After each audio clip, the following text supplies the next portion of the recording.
You are still listening to Limerick City Community Radio, your city, your station, your voice with me, Patrick Mercy. I kickstarting your week every Monday. Next up, it's time for our weekly guest on the show. And today we are delighted to have Johann Callaghan on our show. You've been here before, Johann. Good morning. How are you? I have. Good morning, Patrick. I'm fantastic. I do that all the time, right? It's just after 12 o'clock, so I still say good morning, but anyway, well, let's go. So sorry to everyone who's listening. It's afternoon. Yeah, I know. Before I get 15 texts coming into the radio station. Good afternoon, Johann. How are you? I'm fantastic. Good. For people who don't know who Johann is, where have you been living? Because Johann is an expert, right? We all have wonderful people on our show every week, but your expertise is linked, Johann, to something we all do every day, but maybe we're not. I'm not saying we're not doing it right, but there's an interesting science developing behind it. You're a sleep expert. Explain that a little bit to me. What does that mean? So the reason I got into the whole sleep area was, I trained as a massage therapist and Reiki healer, all that kind of stuff. And when I was doing my mentoring, my mentor said to me one day, you got to write a book. That was Pat Slattery. And I didn't know what to be writing a book about. But anyway, I went back to all my consultation forms and I realized that so many people were tired. They were exhausted. They had no energy. They were really irritable, easily. So I said, oh my God, people are not sleeping properly. They're not getting really good sleep. So that's when I wrote the book on sleep, how to get a good night's sleep. And really what I discovered there was that we're living in such a busy world at the moment. There's so much going on and people have an attitude that sleep's not important. And people are not actually aware of that.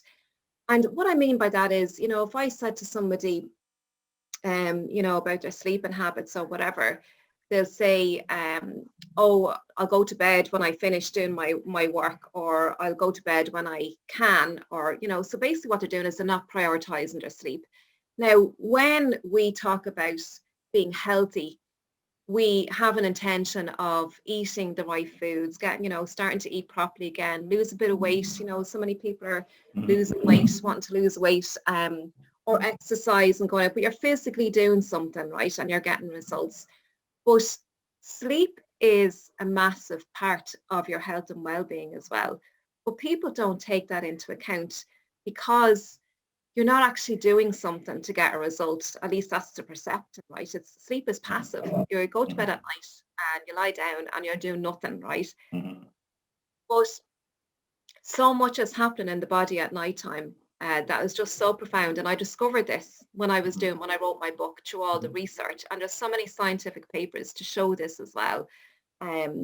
So really that's good sleep is, when we're sleeping at nighttime, this is when the stress part of the body is switched off and we're healing and repairing. Ultimately, that's what's happening at nighttime. And because we're on the go during the daytime so much, nighttime is the only time when we're quiet, when we're resting, and that's when all the healing and repairing is done in the physical body, but also in the brain as well.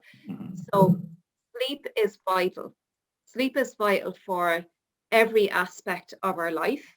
It's vital for us having good relationships. It's vital for us to make good decisions. It's vital for our heart health, our immune system. So physically and mentally and emotionally, and in all areas of our life as well. So it's just absolutely necessary. So just drinking coffee in the morning is not good enough? No. Unfortunately not. Because that's what people have made believe. You're sure, without my coffee, I can't function, right? And that's a belief. That's what people believe. Yeah. So it doesn't matter how much you sleep, just 2 cups of coffee and you're fine. So you say all kinds of things are happening during our sleep and there's a healing process happening, etc. So how important is it for people then to know how they're sleeping? How can I assess, do I sleep good or well, or how do I do that? That's a really good question. That's a really, really good question, because you see, Patrick, so many people come to me and they'll say, Joe, I'm grand. I only sleep for 5 hours and I'm grand, right? But your judgment is actually impaired when you don't have enough sleep, right? So the question is, how do you know? There's a test that you can do. It's called a sleep latency test. Okay. Basically, what it is go for a nap, say in the afternoon, or say at nighttime when you're going to sleep at nighttime, whatever. But a good time to do it is during the afternoon, between 1 and 3 o'clock, because that's when we normally have a natural wind down, right? So go to your bed, go and have a nap. Hold a silver spoon in your hand, or a spoon, right? Hold a spoon in your hand. And the whole idea is when you actually fall asleep, you will release that spoon out of your hand and it will drop on the floor and it will make a noise and wake you up. Now, if you have a carpeted floor, put maybe a tray down there or something like that, when it falls on, it will make a noise and wake you up. You time yourself during this process, okay? So ideally, if you fall asleep within 2 minutes, that's a sign that you're sleep deprived. So many people will say to me, I have no problem going to sleep at night time. My head hits the pillow and I'm gone like that, right? That is a sign you're sleep deprived. It naturally takes us at least 10 to 15 minutes to fall into that sleep cycle. Ideally, if you're falling asleep any quicker than that, it's a sign that your body desperately needs sleep and it's going to sleep into that sleep cycle too quick. So it's called a sleep latency test. So that's something you can do to determine. Another way that you can realize if you are sleep deprived is if you are sitting in front of a television, say in the evening time, and you fall asleep on the couch. We shouldn't be that tired that we're falling asleep. We should be able to manage our sleep. We should be able to know if we are tired, that we can recognize that we are tired and then decide to go to bed. But people are actually fall asleep on the couch. So that's another sign as well. Sure, everyone does that, right? Falling asleep. Not me. Not you anymore, but but a lot of people do, Joanne. So that's a really fair point. It's one you wouldn't think of now, but if you think about it, you should be able to recognize that you're feeling tired and then say, okay, I'm going to go to bed now because my body is tired. It's really listening to your body. And so many of us don't do that. No, because people have set sleeping time sometimes, and some people don't, right? So you have people that say, like, it's 10 o'clock, I go to bed. Is that something that's a good habit, or? Yeah, because listen, we are human beings who, and our bodies like to have routine. So we operate by this thing called the circadian rhythm, right? And the circadian rhythm it's a biological process, and all living creatures and animals live by it, right? So we have rhythms. So in the morning time, we have our hormones, and there's particular hormones that are highest in the morning, there's particular hormones that's highest in the evening, and our body temperature fluctuates throughout the daytime. So we would typically, our body temperature would be low in the mid-afternoon, and it's this cycle, and it's the same every single day, right? So this is part of our circadian rhythm, and it's mainly influenced by light. So going to bed at the same time every night and getting up at the same. Now it's not exactly like some people get funny with me and say, so it's not like 9:50 I have to go to bed at every single night. It's in and around that time. Do you know what I mean? But you see, it's a cue when it comes to that time. It's a cue for your body. Your body knows what to expect next, and it makes it easier for your body to fall into that rhythm. So going to bed at the same time. But I'd say getting up at the same time every morning would be even more stronger. Yeah. All right. Okay. Yeah, because it's resets. Your circadian rhythm is reset first thing in the morning. So if you're getting up at 8 o'clock in the morning time every single morning, it's resetting that circadian rhythm for the start of the day. So that's the people who say, like, I set my clock for 9, Patrick, but I'm always awake before it. Yeah. I wake up because I know it's going to go up, so I wake up anyway. Yeah. So that's and you said animals have the same, which is I can relate to, because I have a very clever dog at home. And I'm not relating that to human beings' sleep patterns, but like the dog knows exactly when it's 8 in the morning for the walk, when it's 2:30 in the afternoon for the walk, when it's 6:30 for feeding time, and that rhythm is set, and it's like they're so synced. They're so synced. Yeah, they really are. Yeah. Absolutely. And what I love about dogs as well, since you mentioned them, if you ever notice a dog, if they're tired, they'll go and they'll roll up in the corner, they'll have a little nap. But you never see us doing that during the daytime if we're tired. Say if we didn't sleep well the night before, we'll never say, oh, I could do a little nap, 15 minutes to half an hour of a nap, whatever. That won't do you any harm if you are feeling tired. Instead, what we do is go to the shop across the room, get an energy drink, and mess it all up inside, right? Yeah, I need to stay awake. I have to get this done, whatever it is that you're doing. Yeah, it is. Have a coffee. Listen, I don't talk about it too much, but the current situation we're in now with where everyone's rhythms are disturbed and everyone is like staying at home all the time or not traveling and not going to work, etc. That must have an impact on our sleeping patterns and how we relate. It does. And what I noticed before all this pandemic, a lot of people were having difficulty getting to sleep at nighttime, or they'd wake up during the nighttime or whatever. And for the most of that, a lot of people had things on their mind, and it all seemed to flood into the head at nighttime when you're going to sleep at nighttime. So that was before the pandemic, and that's still there, but it's even amplified more because people are worried, people are upset. People don't know what's going on. People don't know what's around the corner. You don't know what news is going to be landed on us. People are losing their jobs left, right, and centre. We're dealing with kids at home having to do the homeschooling. So everything's upset. Everything's disrupted from what we're used to. And so how is that impacting our sleep? Well, all these concerns and worries, it's stopping us from being able to relax naturally. And that's what's missing, Patrick. What's missing is our ability to relax naturally, because when we're going to sleep at nighttime, we really need, remember I talked about this, we have our nervous system, and it's divided into two, if you like. We've got the fight or flight and freeze nervous system. So that's responsible for when there's a threat, and it serves us at times, right? Back in the day, when we were running away from the tiger or whatever, that would come on, that stress response. But as soon as it went away, we'd go back to our natural way of being or whatever, relaxed state.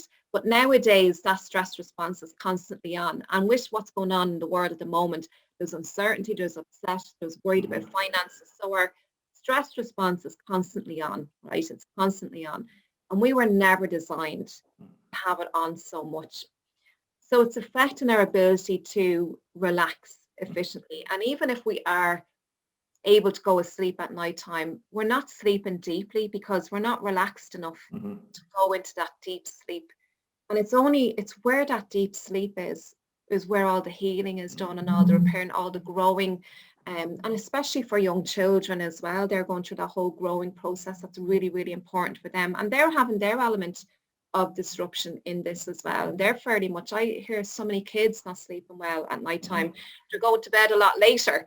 They're not getting up for school now. They don't have school. So the whole rhythm is all off. And same for everybody else, people who are working from home, their rhythms are off. They're getting up and going to bed at all sorts of hours. There's no rhythm there.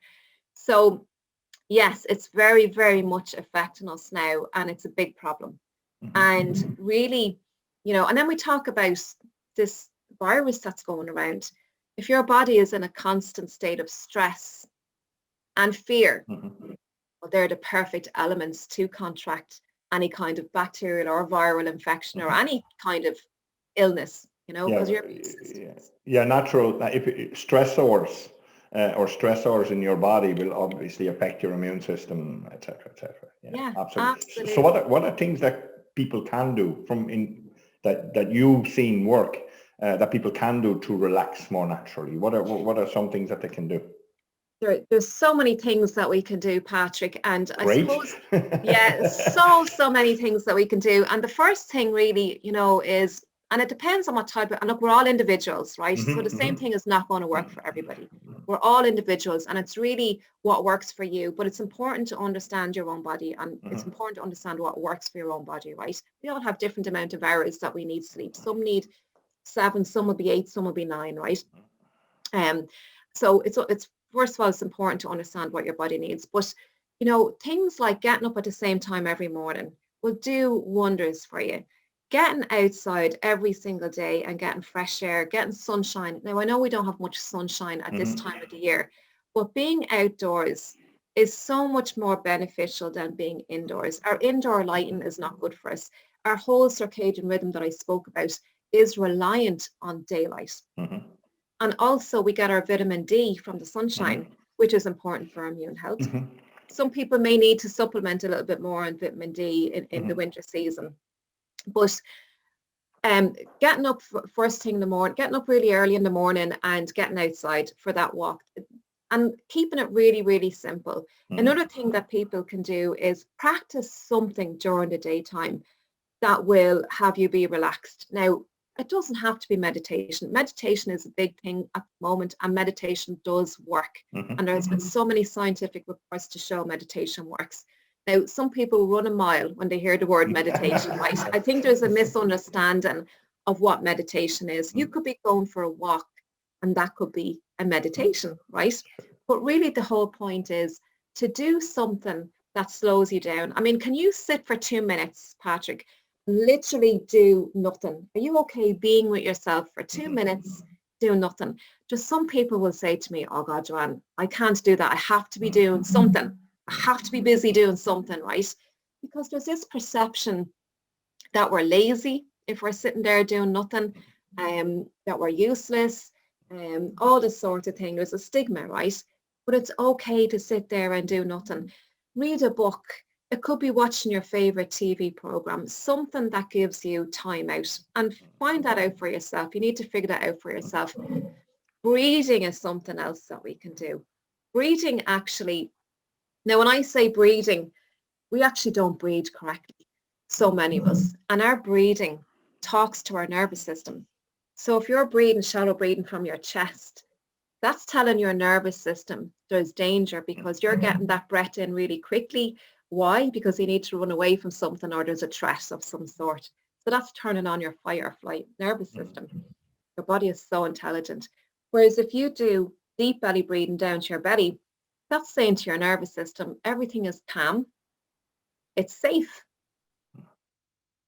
So your stress response is going to be reduced. Mm-hmm. And when your stress response is on, that is stopping, it's shutting off your digestion, your reproductive system, and your immune system. So to be aware of that. So it's really important to take time out during the daytime to just relax and find out what works for you, because it's different for each person. So really keeping it simple, not making it a hard job, but it's so, so important to be able to relax. Yeah, and I remember from people, what they tell me is like, it's things that make them lose track of time as well, that relax. Yes. Things that you go like, I could do this for 20 minutes and like 20 minutes have gone by, what? Something like that. Yeah, and I know it's different for everyone. To answer your semi-question you asked me, I'm happy to sit here for 15 minutes doing nothing, but that's a different story. Yeah, and some people can, they're able to do that, and it's great. Because you should. And listen, kids these days, they'll come and say, oh, I'm bored, and that's the dreaded thing that parents just don't want to hear, right? But boredom is okay, right? Because it's giving your child an opportunity to figure something out, to be creative, right? Boredom is, I suppose it could be defined as when a child has nothing to do. Again, this is back to the doing, right? So it's okay to not have to be doing something, but also it's an opportunity for your children to be creative and to do something with that. So it's a really good opportunity. But we just have this whole thing that we have to be doing something all the time, and it's not allowing us to relax. No, it isn't. And you said the magic word. Creativity, and I've had discussions with people, Joanne, over the last couple of weeks with people around that, because the amount of people that say to me, yeah, but I'm not a creative person. Everybody is. Exactly. Yeah, they are. But getting people to come to understand that everyone has a creativity within it. It doesn't have to be that you paint the Sistine Chapel or that you whatever. Or be an artist, Creativity can be with words. Creativity can be in the way you express yourself, artistically, how you express yourself in communication, how you dance, how you look, whatever it is you want to do, right? So that creativity is there in everyone, and that's a very relaxing thing to do. And it gives you power. It gives you power as well. Absolutely. So there's so many things we can do. It'll be interesting to see if anyone ever makes a list of all those things we can do, because it'd be a long list. But what I mean by that is it's not that it's out of anybody's reach who's listening now. Everybody can do things to help them relax themselves to sleep better at night.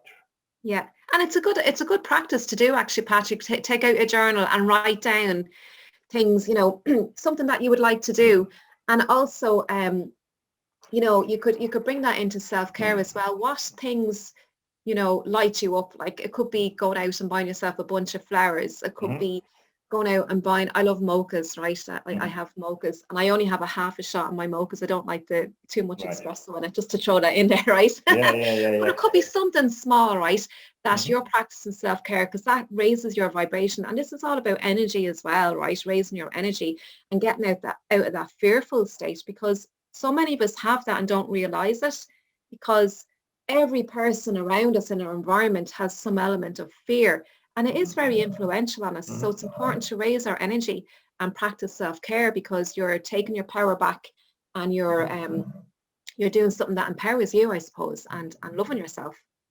So sleep being an integral part of who we are and how we live, and how we live well within ourselves. It's not the only part, but it's a very integral part. That's what I'm getting from you. And I hear you've partnered up with someone else who's a nutritional expert. Yes. And you guys are going to deliver a course together very soon. Can you tell me more about that, Johann? Oh, I am so looking forward to this program, because it's exceptional. Caroline McDonough, so she's a nutritionist, and very much accredited nutritionist. And it's a 6-week course that we're doing together. So she's doing 3 classes and I'm doing 3 classes. And what we've decided to do is we're going to be touching on a couple of topics where people are really struggling with. And one of them is weight loss. So usually after Christmas, you know, the New Year's resolutions and all that, people are wanting to lose weight. But obesity and overweight are a very big problem in the world at the moment. 6 out of 10 people in Ireland are either overweight or obese. And that can lead to all sorts of problems, including type 2 diabetes, which is just, the numbers are just rising so fast at the moment. But that impacts our sleep. And Caroline is going to be talking about, you know, weight management from a nutritional point of view, because obviously what we eat has a major impact on that.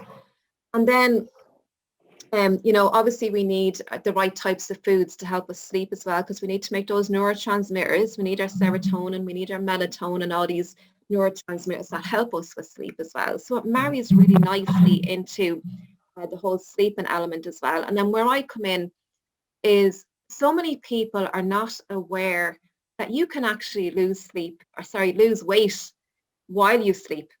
So a lot of people are not aware of the impact of that.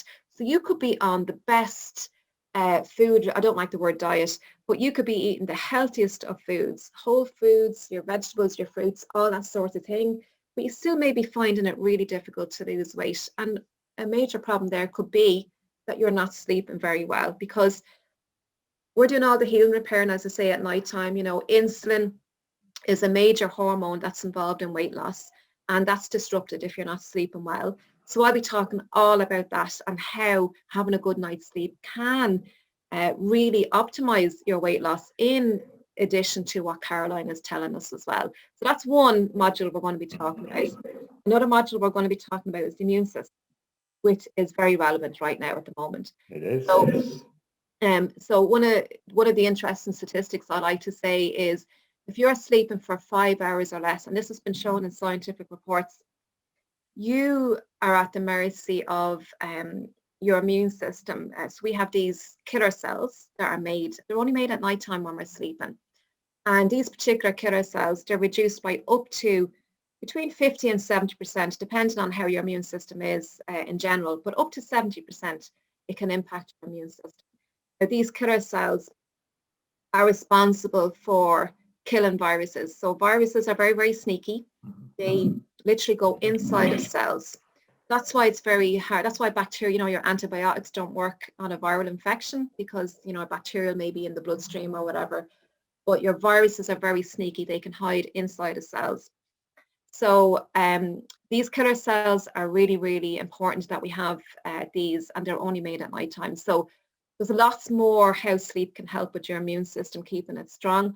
And then Caroline is obviously going to be talking about the types of foods, like vitamin D is very, very important, but she'll be talking about foods that can help really, and not boost your immune system, because so many people have autoimmune diseases, which is your immune system been overactive. So we want to modulate your immune system. So that's what we're going to be talking about here. So, and your body is so intelligent. Your body is always wanting to go into that homeostasis, that balance. So if it's overactive or if it's underactive, it's really getting to that sweet spot.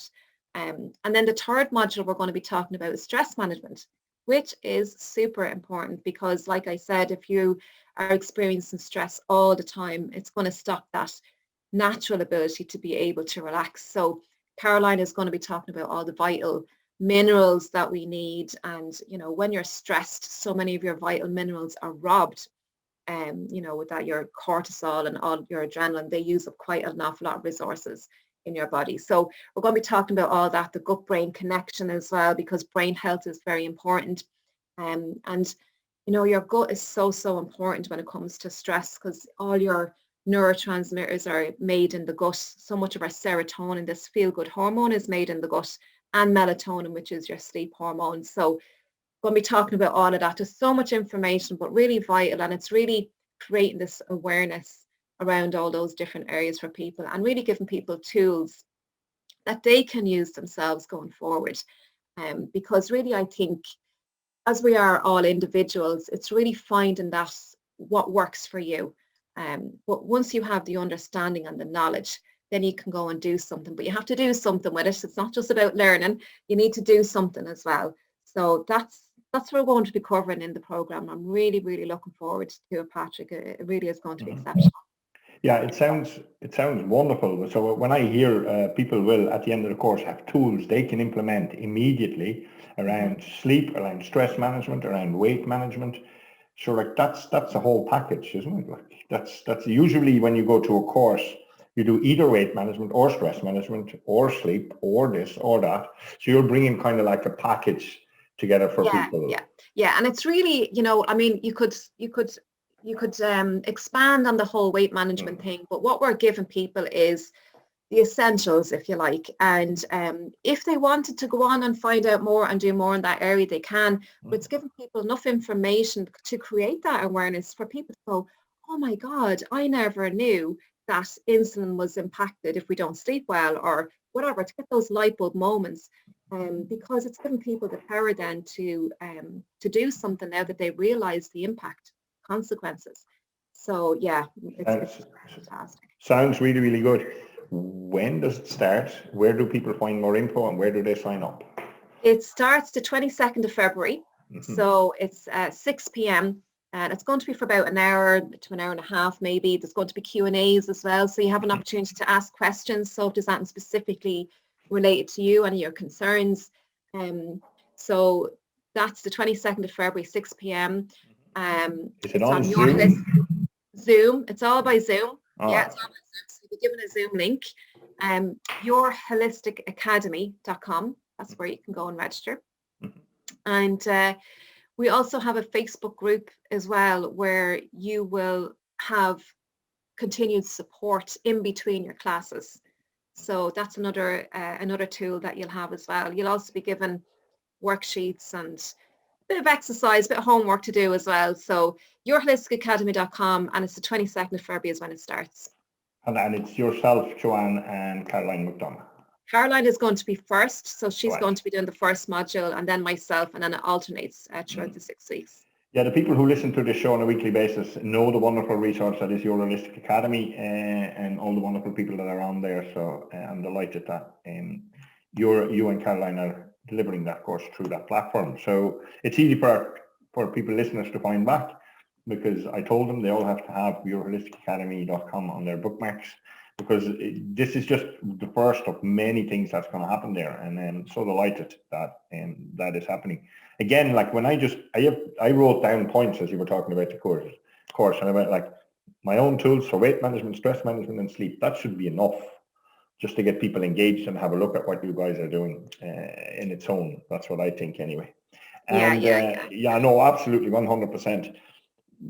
apart from that, you're also doing a podcast. You're a busy woman, Joanne. Yeah. Tell people a bit more about the podcast you're doing. Yeah, so my podcast, it's called Empowering Family Health. Mm-hmm. And I'm really passionate, Patrick, about families and children. And mm-hmm. I believe children, children are growing from a young age and they're developing, and not an awful lot of their adult life depends on, how well they're nurtured as a child, right? Nurtured meaning eating the right types of food, but also sleeping well, and, the emotional environment around as well. All of that is all nurturing, right? And I believe that parents have a really big responsibility. It's great being a parent, having that honor of caring for a child and nurturing a child for their future years, right? But parents influence their children. Parents influence their children by what they do and how they're behaving, because you can't actually tell a child what to do. Their brain is wired differently as a child, and it's done on purpose. Nature done this on purpose so that they could learn quickly, right, as a child. It's only from the age of, 7, 8 onwards that they start to kind of question what's going on, and before that they just believe everything they're told and believe everything that they see. So children are very much influenced by how their parents act and behave and what have you.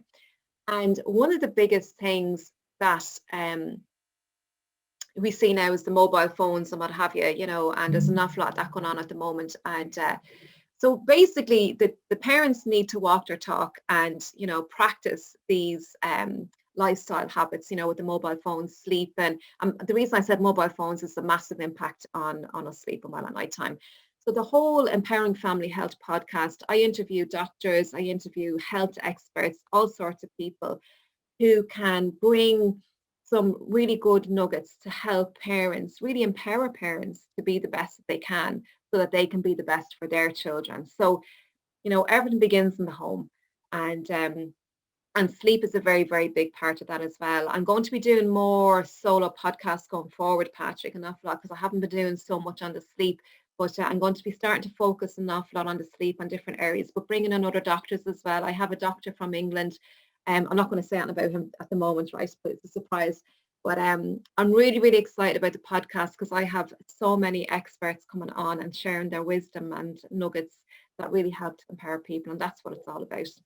What platform can they find back your podcast on? The podcast is on all the usual platforms: Spotify, iHeartRadio, Stitcher, iTunes, all those, Google Podcasts. Then I also have a YouTube channel as well. So if you just search Johann Callaghan on YouTube or the Empowering Family Health, you'll find the podcast there. Mm-hmm.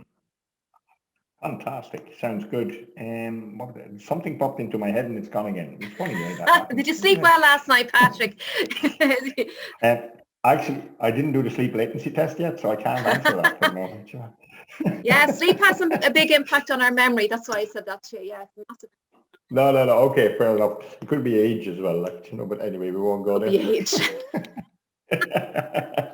or just remembering that I need to go for, I want to go for a run when this is later on today. So no, it's all good. So fantastic. Empowering Family Health. I really look forward to listening to that on a regular basis. Is that once a week or once a month? Yeah, it's once a week. So every Saturday I release a new podcast. So so there's people there like Paul Coughlin, Jada, all the people from the Orhus Academy are on there. I've got loads and loads of people, trauma coaches, there's a lot of relationship issues going on at the moment, especially with the lockdown, because people are just spending a lot more time with each other. So yeah, there's loads of different people on there. Fantastic. See, when you release the need to find out what you forgot, it'll automatically come back to you. Right. So I just thought of someone, I'll tell you off air, I just thought of someone I want to introduce. Brilliant. Who might be good for your podcast. So that's what I was thinking of. Always here trying to help. Joanne, it's been a pleasure having you on our Kickstart Your Week show on Limerick City Community Radio. It was full of information, full of tips. People, don't forget, if you want to hear more, you look up Johann Callaghan on all the social media. If you're in LinkedIn, whether you're on Instagram. I'm on Instagram, all the social media. All the social media, because everyone under 25 is not on Facebook anymore, right? So they're on Instagram. So it's good that you're there as well. Yeah. Yeah, absolutely. I remember doing a transition year entrepreneurship festival, which is on in Limerick every year. And they do it in the market, and they come and show all their products on the market. And I was asked to give a talk about resilience to them, etc. And I was walking around the market and looking at all their products or whatever it is they had made, and every single stall had an Instagram account and they had no Facebook account. Go away. None of them, because and when I asked them when, they go like, our parents are on Facebook, right? Yeah, that's right. Yeah, I don't want to be associated on Facebook if my parents are there. That's absolutely it. So thanks for all those tips. 22nd, good luck on the 22nd of February with your course, starting at 6 p.m. So people can find out more info on yourholisticacademy.com and just look it up. Have you any, give us, can you, or am I putting you on the spot? Like, give us your biggest tip about sleep right now to finish up the show. Biggest tip about sleep. The biggest tip about sleep, I would say to people is, I suppose, going back again to finding something that helps you relax, because that's what's missing. That is, when it boils right down, that is what's missing, is we have lost the inability to relax.